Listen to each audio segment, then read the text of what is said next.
কতটা কষ্ট পেলে, কতটা অভিমান জমলে মানুষ সেই প্রিয়জনের সাথেই কথা বলা বন্ধ করে দেয়, যার একটুখানি শব্দই ছিল প্রশান্তির আশ্রয়,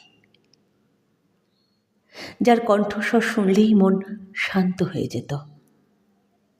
আজ তার কথাই যেন সবচেয়ে বেশি পোড়ায়। যে মানুষটার সাথে কথা না বললে একসময় দম বন্ধ হয়ে আসত, আজ তার সাথেই নীরব দূরত্ব তৈরি হয়। কেমন ব্যথা, যেখানে নিজের ভেতর সমস্ত আবেগ কুমড়ে মরে, অথচ মুখ ফুটে বলা যায় না।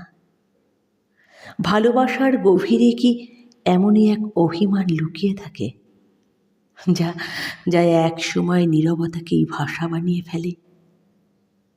নাকি এক অদৃশ্য চিৎকার, যেখানে কান্নার শব্দ নেই, তবু বুকের ভেতর ধ্বংসস্তূপের মতো জমে থাকে বেদনার সুর?